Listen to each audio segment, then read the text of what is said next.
Hello students, this video is brought to you by Jack Angel School, Shivpuri. My name is Ankita Jha, your science teacher, and this video is about reproduction and endocrine system of class 8, chapter 8.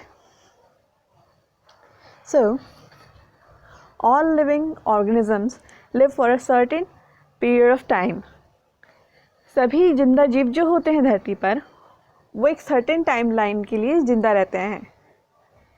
कुछ होते हैं जो लंबा जीते हैं और कुछ होते हैं जो उनसे थोड़ा कम जीते हैं. But at the end all the living organism die. लेकिन एक समय आता है जब सभी जिंदा जीवों को मरना पड़ता है. In order for any species to continue, it must produce the young ones of its own kind. अपनी जाति को, अपनी प्रजाति को, अपनी स्पीसीज़ को कंटिन्यू रखने के लिए हर स्पीसीज़ को बच्चे पैदा करने पड़ते हैं. उनके खुद के काइंड के बच्चे पैदा करने पड़ते हैं. Reproduction is one of the fundamental attributes of a living organism, though which it is able to produce more of its own kind. Reproduction जो है वो एक फंडामेंटल एट्रीब्यूट है सभी जिंदा जीवों के लिए, जिससे कि वो अपने ही प्रजाति के और बच्चों को और जीवों को जन्म देते हैं. ये जो प्रोसेस है इसमें नए बच्चे आते हैं, वो बड़े होते हैं और फिर से आगे चलकर अपनी ही स्पीसीज़ के दूसरे बच्चे को आगे बढ़ाते हैं, बच्चों को जन्म देते हैं. रिप्रोडक्शन किस तरीके से हेल्प करता है? पहला, ये लाइफ में अपनी एक कंट्रीब्यूट देता है. रिप्रोडक्शन का मतलब होता है फिर से प्रोडक्शन करना, या फिर सरल शब्दों में बच्चे अपने ही प्रजाति के बच्चों को जन्म देना. तो इससे क्या होता है कि हम कंट्रीब्यूशन कर रहे हैं लाइफ को आगे बढ़ाने में. In increase the population of any species. Reproduction से किसी भी स्पीसीज़ की पॉपुलेशन बढ़ती है. सिर्फ इंसानों की ही नहीं, दूसरे जानवर भी होते हैं जिनको अपनी स्पीसीज़ को ज़िंदा रखना रहता है. वो रिप्रोडक्शन करते हैं, हम भी रिप्रोडक्शन करते हैं ताकि अपनी स्पीसीज़ को आगे तक ज़िंदा रख सके, अपने पॉपुलेशन को बढ़ा सके. In the evolution of the most favourable variation over period of time. और समय के साथ साथ जो आने वाली पीढ़ी होती है वो इवोल्यूट होती है. Reproduction in living organism take place by two general methods. जिंदा जीवों में रिप्रोडक्शन दो मेथड से होता है. एक होता है एसेक्सुअल और एक होता है सेक्सुअल. तो जो एसेक्सुअल रिप्रोडक्शन है उस मेथड में एक सिंगल ऑर्गेनिज्म ही होता है जो कि रिप्रोड्यूस कर सकता है. उसे हम बोलते हैं asexual reproduction. Asexual reproduction does not require gamete और सेक्स सेल. जो एसेक्सुअल रिप्रोडक्शन होता है उसके लिए हमें ना ही गैमेट की ज़रूरत होती है और ना ही सेक्स सेल की ज़रूरत होती है.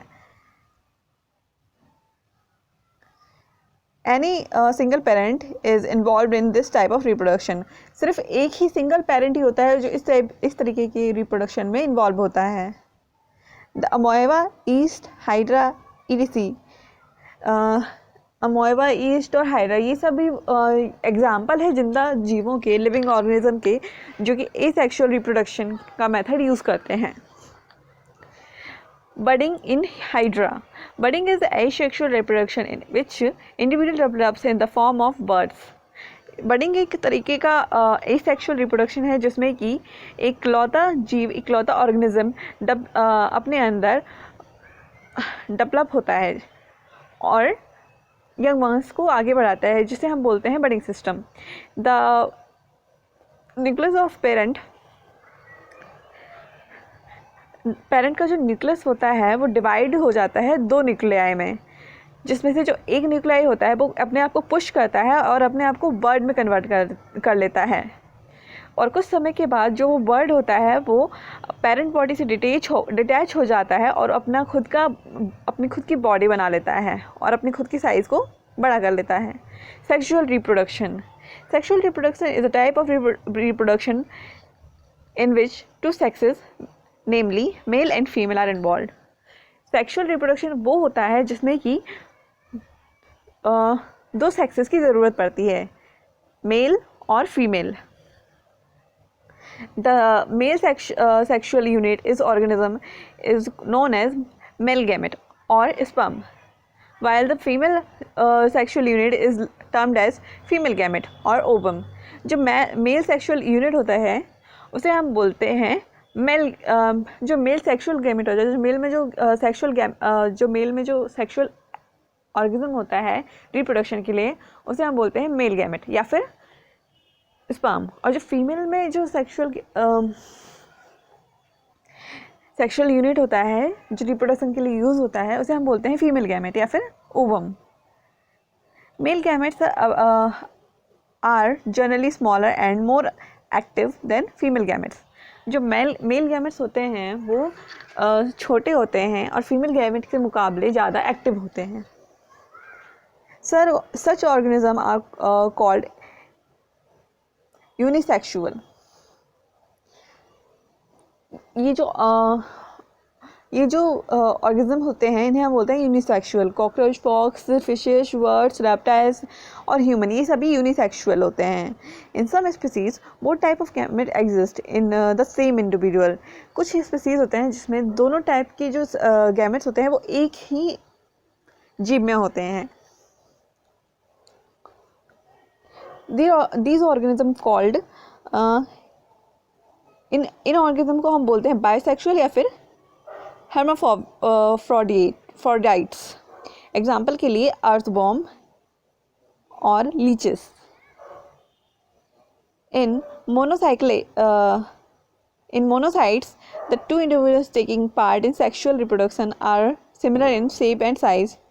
जो मोनोसाइट्स होता है उसमें जो दो इंडिविजुअल होते हैं जो पार्ट लेते हैं सेक्सुअल रिप्रोडक्शन के लिए, उन दोनों का शेप और साइज सिमिलर होता है. In malarial parasite the two individual are dissimilar. जो मलेरियल पैरासाइट्स होते हैं उसमें जो दो इंडिविजुअल्स होते हैं रिप्रोडक्शन के लिए वो डिसिमिलर होते हैं, मतलब उनमें भिन्नता होती है.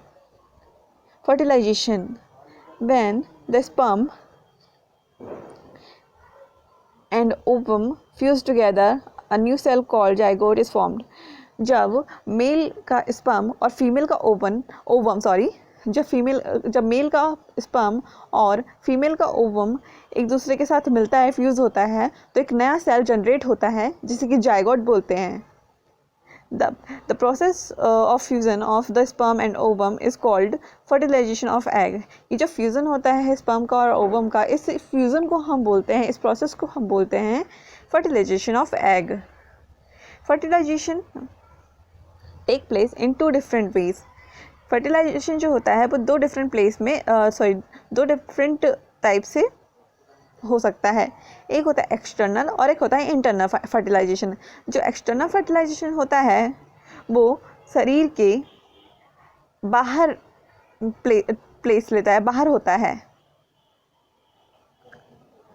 They liberate their gametes in water. ये अपने गैमेट्स को पानी के अंदर लिबरेट करते हैं. एग्जाम्पल के लिए fish and frogs. Internal fertilization जो होता है वो बॉडी के अंदर होता है, मतलब फीमेल बॉडी के अंदर होता है. The male discharge gametes inside the female bodies. जो मेल होता है वो फीमेल बॉडी के अंदर गैमेट्स डिस्चार्ज करता है.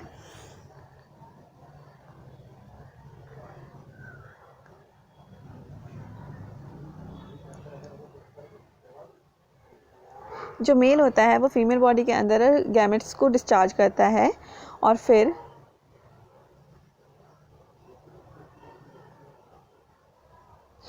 एग्जाम्पल के लिए ह्यूमन, इंसान, कैटल, मतलब जैसे कि गाय, भैंस, कैट, डॉग्स, इंसेक्ट्स, बर्ड्स और एक्सेट्रा.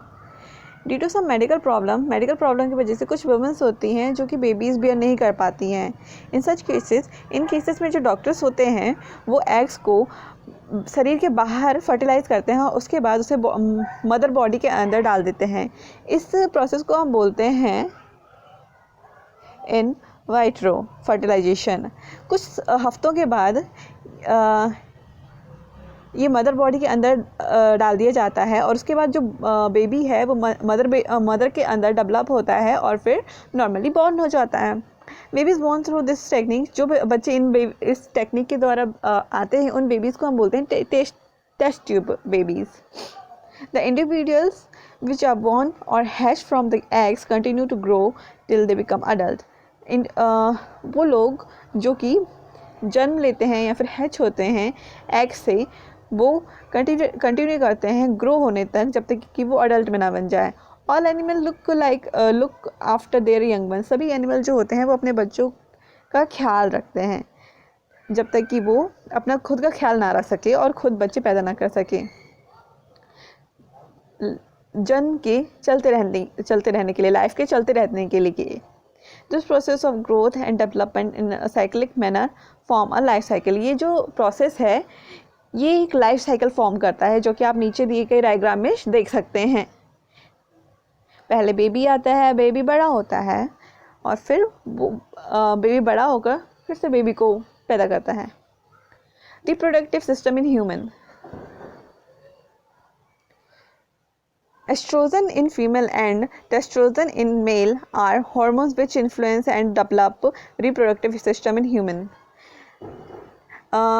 फीमेल के अंदर एस्ट्रोजन होता है और मेल्स के अंदर टेस्टोस्टेरोन होते हैं, जो कि हार्मोन्स डेवलप करते हैं बॉडीज़ के अंदर। रिप्रोडक्टिव हार्मोन डेवलप करते हैं बॉडी के अंदर। After attending sexual maturity in males at the age of 14 to 15 years and in female at the age of 11 to 12 years, the reproductive organs become functional। Males के अंदर mails जो होते हैं वो 14 से 15 साल में और फीमेल जो होते हैं वो 11 से 12 साल के टाइम पे, मतलब उनका जो वो सेक्सुअली मैच्योर हो जाते हैं और रिप्रोडक्शन के लिए तैयार हो जाती है उनकी body. At the time of sexual maturity, some visible changes occur। जब जो शरीर होता है मेल या फिर फीमेल का, जब वो रिप्रोडक्शन के लिए मैच्योर हो जाता है तो उनके शरीर में कुछ बदलाव आते हैं। हाँ, और इस स्टेज को हम बोलते हैं प्यूबर्टी। इस स्टेज में जो बदलाव आते हैं वो होते हैं secondary sexual character. After development these character, in character के डेवलप हो जाने के बाद में गर्ल, जो एक लड़की होती है, वो माँ बनने के लिए तैयार हो जाती है और जो लड़का होता है वो पिता बनने के लिए तैयार हो जाता है। Secondary sexual character in males में उनकी वॉइस डीपनिंग, मतलब वॉइस आवाज़ डीपनिंग होती है, गहरी होती है, उनके मसल्स डेवलप होते हैं और उनके पब्लिक हेयर की ग्रोथ होती है और उनके फेस और बॉडी पार्ट पे हेयर आने स्टार्ट हो जाता है। Secondary sexual character in females में उनके ब्रेस्ट बड़े हो जाते हैं, उनके हिप्स डेवलप हो जाते हैं, उनकी भी पब्लिक ग्रोथ होती है पब्लिक हेयर्स की, वॉइस जो थी वो श्रिल हो जाती है और उनकी गर्ल्स की मैच्योरेशन साइकिल स्टार्ट हो जाती है, जो कि हर 28 से 30 दिन के अंदर बीच में आती है। Organ of the male reproductive system. Male का रिप्रोडक्टिव सिस्टम एक पार्ट होता है जिसे हम बोलते हैं टेस्टाइज। ये जो पार्ट होता है वो स्क्रॉचल के बीच में प्लेस होता है, जो कि मेल गैमेट या फिर स्पर्म को बहुत ही लार्ज नंबर में प्रोड्यूस करता है। बास डिफरनेस, ये ट्यूब होता है जो कि जिससे कि जो स्पर्म होता है वो टेस्टाइल लीव करता है और पीनस तक जाता है, और इसे हम साथ में स्पर्म डुएट भी बोलते हैं, पीनस। It is used for sperm injection inside the body of female. पीनस जो होता है वो एक इंजेक्शन की तरह काम करता है, जो कि फीमेल बॉडी के अंदर स्पर्म पहुंचाता है। Organs of the female reproductive system are a pair of ovaries। ovaries जो होता है वो abdominal के पास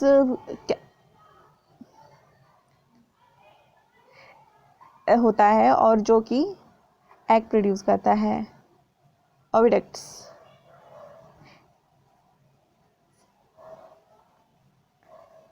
ओविडक्ट्स जो होता है वो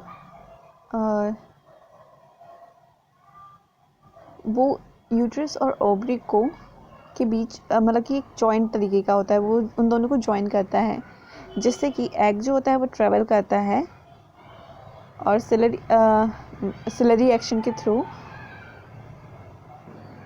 यूट्रस।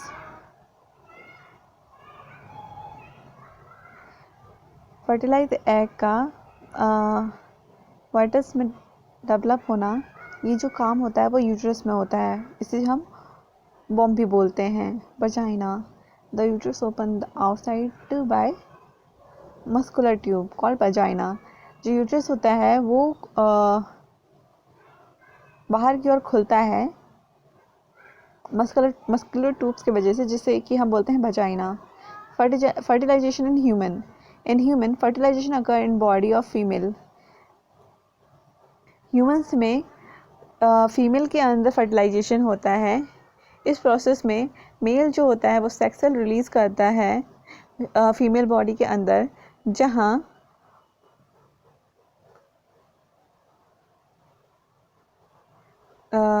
जो मेल का स्पर्म होता है वो फीमेल बॉडी के अंदर जो ओवरी होता है वहाँ जाता है और वहाँ पर एग फर्टिलाइज करता है।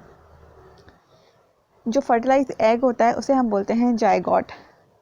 Zygote start developing as embryo by splitting in two. जो जाइगोट होता है वो एम्ब्रियो में डेवलप होना स्टार्ट हो जाता है, दो में डिवाइड होकर, द टू पार्ट्स इनटू 4, और फिर जो दो पार्ट होते हैं वो 4 में डिवाइड हो जाते हैं, और फिर वो जो 4 पार्ट होते हैं वो 8 में डेवलप हो जाते हैं, और इससे ही बेबी बनता है फीमेल बॉडी के अंदर।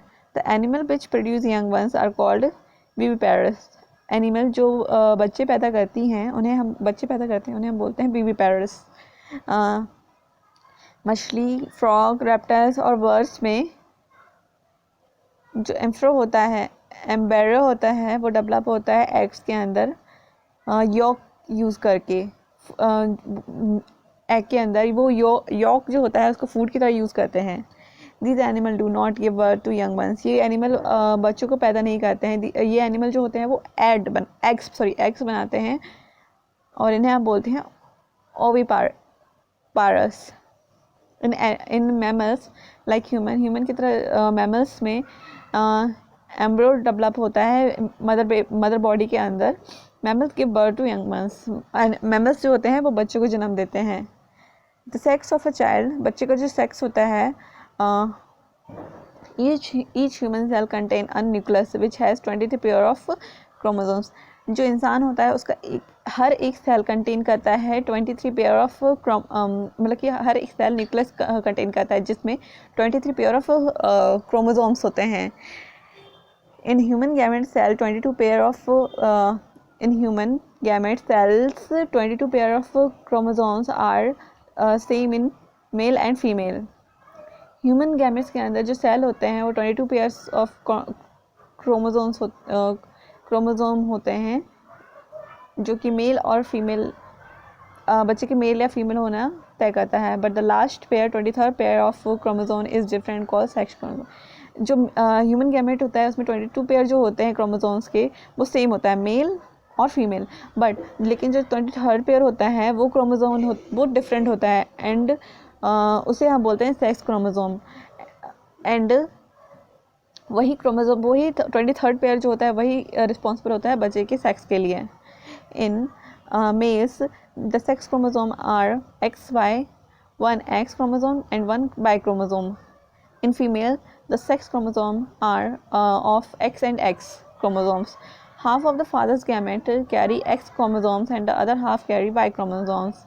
जो मेल्स का जो गैमेट होता है उसमें से आधा जो है वो X क्रोमोसोम कैरी करता है और आधा Y क्रोमोसोम कैरी करता है, और मदर के जो गैमेट्स होते हैं वो सिर्फ X क्रोमोसोम ही कैरी करती हैं। जब स्पर्म फर्टिलाइज होकर एग बनता है तो ये सब पॉसिबल हो सकता है।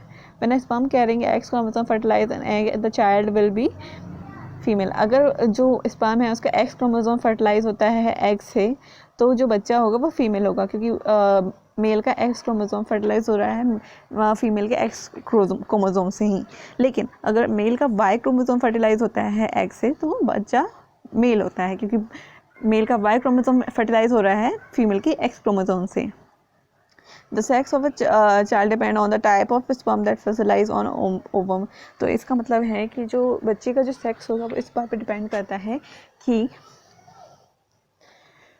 वो किस स्पर्म से फर्टिलाइज हो रहा है। It is clear from this that the mother is never responsible for sex of her child. इससे ये बात बिल्कुल क्लियर है कि एक माँ कभी भी रिस्पॉन्सिबल नहीं होती कि उसके बच्चे का क्या सेक्स हो सकता है।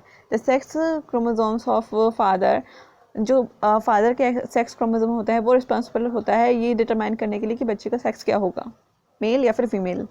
Population growth, factor which are responsible for population growth in India.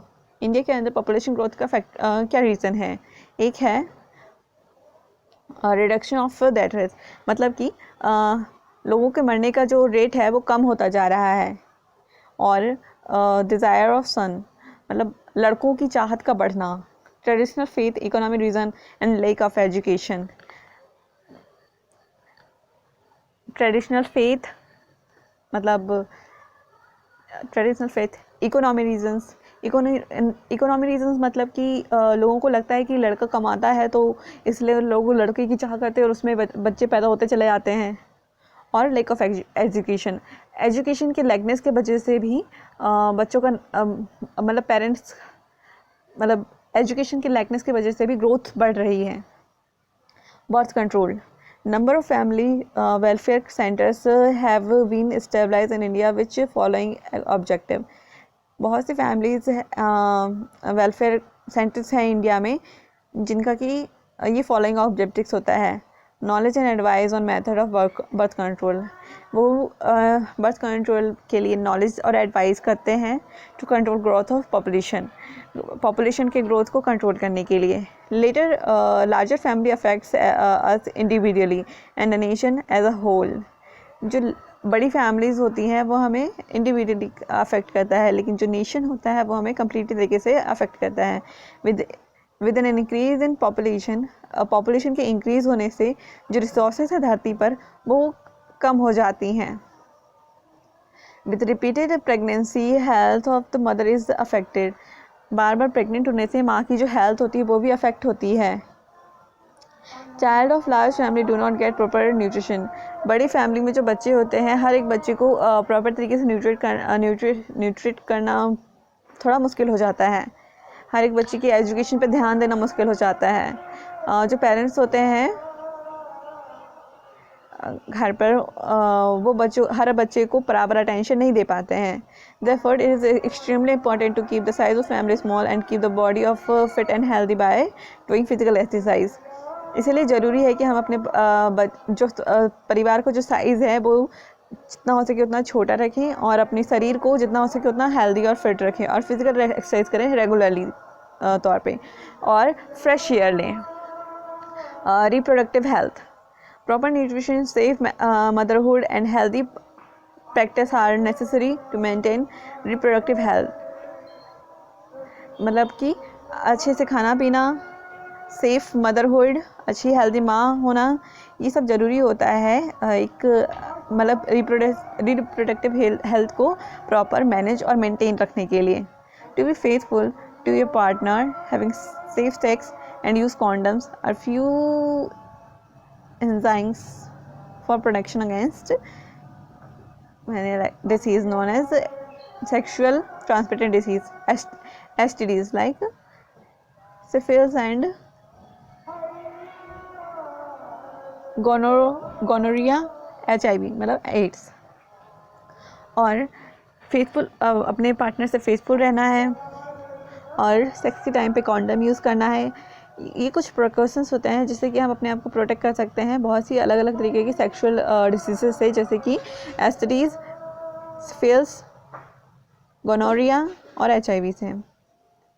Endurance system, animal and human need certain chemical for proper growth and development. Animal या फिर ह्यूमन हर की बॉडी को कुछ सर्टेन केमिकल की ज़रूरत होती है प्रॉपर ग्रोथ के लिए और प्रॉपर डेवलपमेंट के लिए। ये जो एनिमल होते हैं ये जो केमिकल होते हैं इन्हें हम बोलते हैं हार्मोन्स। ये जो हार्मोन्स होते हैं वो एक ऑर्गन में प्रोड्यूस होते हैं, जैसे कि हम बोलते हैं endocrine gland. Due to that hormones are directly release into blood stream, जिसकी वजह से जो हार्मोन्स होते हैं वो ब्लड स्ट्रीम में डायरेक्टली रिलीज होते हैं बहुत ही स्मॉल क्वांटिटी में। Very small quantities of hormone are required by body for growth and development. शरीर को बहुत ही कम क्वांटिटी में हार्मोन्स की ज़रूरत रहती है ग्रोथ के लिए और डेवलपमेंट के लिए। फॉर एग्जांपल हार्मोन्स एड्रेनालाइन इन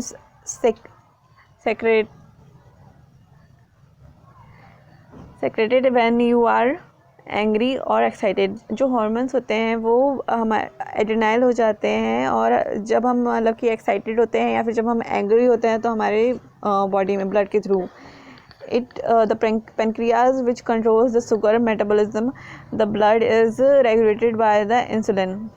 जो पेनक्रियाज होते हैं जो कि कंट्रोल करता है हमारे शुगर मेटाबॉलिज्म को हमारे ब्लड में रेगुलेटेड, उसे हम बोलते हैं insulin.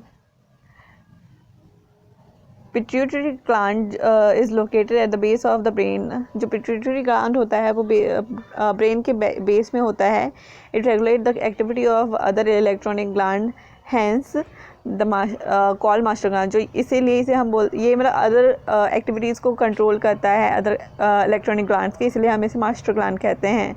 The estrogen hormones is female sex hormone. जो एक एस्ट्रोजन हार्मोन होता है जो कि फीमेल सेक्स हार्मोन होता है, और टेस्टोस्टेरोन होता है जो कि मेल सेक्स हार्मोन होता है।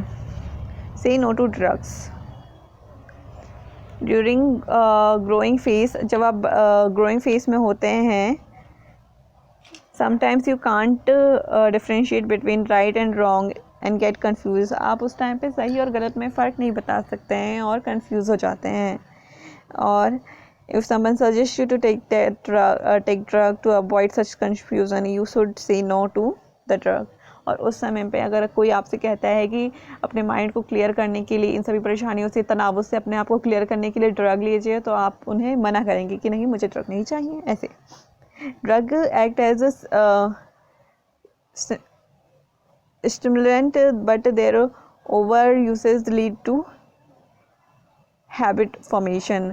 जो ड्रग होते हैं वो हमें शांत करने के काम करने के लिए काम करते हैं, लेकिन अगर हम उसको ओवर यूसेज करते हैं तो उससे हम अडिक्टेड हो जाते हैं, उसकी हमें आदत हो जाती है। If one taken you will feel like taking them again. अगर आप एक बार लेते हैं तो आपको मन करता है कि आप फिर से उस ड्रग को यूज़ करें again and again, which shorten the life and can infect the person with many deadly disease.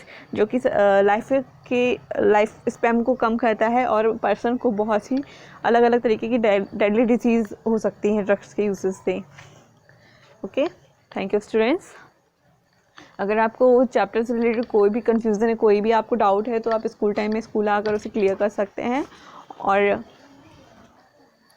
आपको जो आपको जो ये एक्सप्लेनेशन के बाद में जो PDF फाइल दी जा रही है, उन PDF फाइल से आप आपके नोट्स तैयार कीजिएगा।